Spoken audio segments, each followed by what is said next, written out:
नमस्कार. सात जन्माची सतीश आणि प्रीती भाग 3 मध्ये तुम्हा सर्वांचं स्वागत आहे.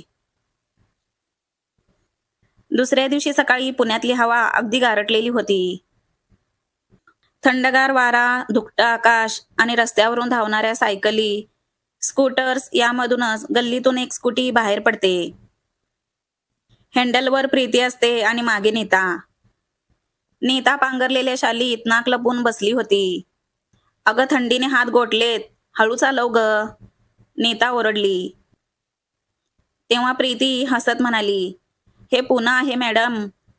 इथे थंडीचा स्पीड लिमिट नसतो." गाडी कॉलेजच्या रस्त्यावर आली तसं दोघींनी बाजूला असलेल्या टपरीकडे पाहिलं. तेव्हा गरमागरम चहाचा वास हवेत पसरला होता. "थांब ना, एक कटिंग घेऊ," नीता म्हणाली. प्रीतीने घड्याळाकडे पाहिलं. लेट होतोय, आधी क्लास नंतर चहा. नीता मनातल्या मनात पुटपुटली, नेहमीचंच उत्तर. प्रीतीने गाडी पुढे घेतली. त्या दोघी क्लासमध्ये आल्या. तेव्हा सतीश आणि कार्तिक आधीच आपल्या जागेवर बसले होते. कार्तिकने नजरेतून अभिवादन केलं आणि सतीशने प्रीतीकडे क्षणभर बघून एक शांत स्मित दिलं. तेव्हा प्रीतीच्या लक्षात आलं, सतीश बोलणाऱ्यांपैकी नाही, पण याची नजर मात्र बरंच काही सांगून जाते. जोशी मॅडम क्लासमध्ये आल्या.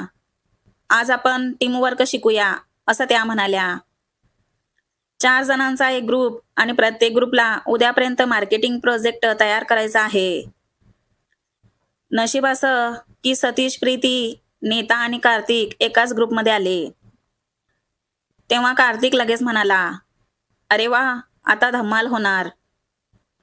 प्रीतीने पुढे येत म्हटलं, "मी प्रेझेंटेशन तयार करू शकते. मला थोडा अनुभव आहे." तेव्हा सतीश शांतपणे म्हणाला, "ठीक आहे, पण संकल्पना मी सांगतो." तेव्हा दोघे क्षणभर एकमेकांकडे बघून हसले. जणू एक मूक करारच झाला. तेवढ्यात ब्रेक झाला आणि चौघे कॅन्टीनमध्ये गेले. कॅन्टीनमध्ये चौघं एका टेबलावर बसले होते. समोश्याचा वास हवेत पसरला होता. चहा कपातून हलकीच वाफ निघत होती. सतीश मागचे 2 दिवस फारसं काही बोलला नव्हता. तेव्हा प्रीतीने त्याला चिडवत विचारलं, "तू इतका शांत का असतोस? बोलायचं नाही का तुला?" सतीशने हसत समोश्याचा घास घेतला आणि म्हणाला, "बोलायला शब्द मोजून वापरतो, म्हणजे ते वाया जाऊ नयेत." तेव्हा प्रीतीने पटकन हसत उत्तर दिलं, "अच्छा, म्हणून मग पहिल्या 2 दिवसात सेव्हिंग मोडवर होतास का?" कार्तिक आणि नीता हसून लोटपोट झाले. सतीशने मान हलवत चहाचा घोट घेतला आणि म्हणाला, "हो, पण आता फुल व्हॉल्यूम सुरू होणार आहे." त्याचा टोन खोडकर होता. तेव्हा नीताने लगेच टोमणा मारला, "फुल व्हॉल्यूम म्हणजे?" "सतीश, कोणावर टार्गेट आहे?" सतीशने फक्त भुवया उंचावल्या आणि हसून गप्प बसला. प्रीतीला त्याच्या त्या हसण्यात एक वेगळीच खात्री जाणवली. हा मुलगा नक्कीच काहीतरी प्लॅन करून बसलाय. चौघेजण कॅन्टीनमधून बाहेर निघाले. दुपारच्या ब्रेकनंतर सगळे लायब्ररीत आले. तिथली शांतता, पुस्तकाच्या सुगंधाने भरलेली हवा आणि खिडकीतून येणारा मंद वारा म्हणजे एकदम अभ्यासू वातावरण होतं. प्रीतीने नोट्स लिहायला सुरुवात केली, पण तिचं पेन बंद पडलं. "अरे, पेनच चालत नाही," ती पुटपुटली. तेव्हा सतीशने न बोलता आपला पेन पुढे केला. "हे घे, आधी तू पूर्ण कर." प्रीतीने त्याच्याकडून पेन घेताना त्याच्या बोटांना हलकासा स्पर्श झाला. तेव्हा तिच्या नजरा त्याच्या डोळ्यात काही क्षण रेंगाळल्या. "थँक यू," ती हसत म्हणाली. "वेलकम," तो हलक्या आवाजात म्हणाला. आणि पुन्हा दोघांनी पुस्तकात लक्ष घातलं. नीता बाजूला बसून हे सगळं शांतपणे पाहत होती. तेव्हा तिच्या चेहऱ्यावर एक हलकं मिश्किल हसू येतं. संध्याकाळी प्रॅक्टिकल संपल्यावर ते कॉलेजच्या मागच्या बागेत बसले. तेव्हा नीता आणि कार्तिक जुन्या शाळेंच्या किस्स्यांवर हसत होते. तर प्रीती आणि सतीश मार्केटिंगमध्ये भावना कशा जोडायच्या यावर चर्चा करत होते. भावना जोडल्या की उत्पादन विकणं सोपं होतं, असं सतीश म्हणाला. तेव्हा प्रीतीने त्याच्याकडे पाहून विचारलं, म्हणजे लोकांच्या मनावर राज्य करायचं? सतीशने हलकं हसून उत्तर दिलं, राज्य नाही, फक्त त्यांना वाटायला हवं की आपण त्यांचे आहोत. त्याच्या या शब्दांनी प्रीती काही क्षण शांत झाली. तिच्या मनात हे वाक्य खोलवर रुतलं.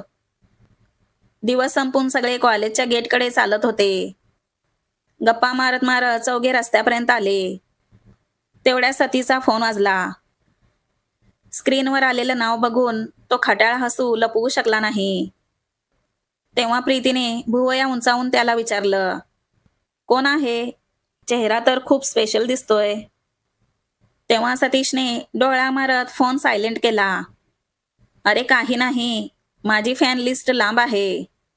सगळ्यांचे नंबर सांभाळून ठेवावे लागतात. त्याच्या या उत्तरावर कार्तिक आणि नीता मोठ्याने हसू लागले. प्रीतीनेही डोकं हलवलं, पण तिच्या ओठांवर हलकसं हसू आलंच होतं. तेव्हा तिच्या मनात मात्र एक विचार चमकून गेला. हा मुलगा दिसतो त्याहून जास्त काहीतरी आहे. प्रीती शांतपणे चालत होती. मनात सतीचं ते खोडकर हसू अजूनही फिरत होतं. नीता तिच्या शेजारी चालत म्हणाली, अगं काय झालं प्रीती? एवढी गप्प का आहेस? प्रीती थोडी सावरत म्हणाली, तसं काही नाही नीता, पण हा सतीश ना, दिसतो त्याहून वेगळा वाटतोय. कधी कधी वाटतं काहीतरी खेळ चाललाय त्याच्या मनात. तेव्हा नीता हसत म्हणाली, अगं प्रीती, तो थोडा खोडकर आहे ग, पण मजेशीर पण आहे. आणि तू हे सगळं एवढं सिरियस का घेतेस? प्रीतीने तिच्याकडे पाहून हळू आवाजात विचारलं, तू कार्तिकला ओळखतेस ना, तुझा मामे भाऊ? त्याला विचार ना, हा सतीश नेमका कसा आहे? त्याचा स्वभाव चांगला तर आहे ना? तेव्हा नीता हसून म्हणाली, अगं प्रीती, आता काय त्याचं लग्न ठरवतेस का काय? इतक्या लवकर तपास सुरू केलास? तेव्हा प्रीतीने हलकसं हसून पण डोळ्यात गंभीर भाव आणून उत्तर दिलं, नाही गणिता, पण काही लोकांचा अंदाज घेणं गरजेचं असतं. खास करून जेव्हा ते स्वतःला खूप लपवतात. तेवढ्यात नीता थांबली आणि म्हणाली, चल प्रीती, आज मी गाडी चालवते. तू मागे बस आणि माझ्या ड्रायव्हिंगचा मजा अनुभव. तेव्हा प्रीती भुवया उंचावून म्हणाली, माझ्या प्राणाचा धोका पत्करूनच का होईना नीता, आज मी तुझी गाडी चालवण्याची कला बघते. दोघी स्कूटीवर बसल्या. तेव्हा नीता हसत गाडी सुरू करत म्हणते, बेल्ट बांध. अरे हो, स्कूटीला बेल्ट नसतो, घट्ट धर फक्त. गाडी रस्त्यावर आली आणि थंड वाऱ्याचा झटका प्रीतीच्या चेहऱ्यावर बसला. पण तिच्या मनात अजूनही सतीशचे खट्याळ हसू आणि त्याच्या फुल व्हॅल्यूमचा अर्थ घोळत होता. तो फोन खरंच कोणाचा होता आणि त्यामागे काय गोष्ट होती? असा विचार करतच प्रीती गाडीवर बसलेली होती. मित्रांनो, आतापर्यंत मी 2 एपिसोड अपलोड केले आहेत. त्यामध्ये माझा आवाज बरोबर आला नाही. माझा आवाज एवढा चांगला नाही. पण मी नक्की प्रयत्न करते की माझा आवाज चांगला यावा आणि तो तुम्हाला ऐकण्यासाठी सुद्धा चांगला वाटावा. पण माझी ही लव्ह स्टोरी खूप छान आहे. आतापर्यंत तुम्ही अशी स्टोरी ऐकली किंवा पाहिली नसेल. म्हणून माझ्या आवाजाला महत्त्व न देता तुम्हाला ही स्टोरी आवडत असेल तर व्हिडिओला एक लाईक आणि चॅनलला सबस्क्राईब करा.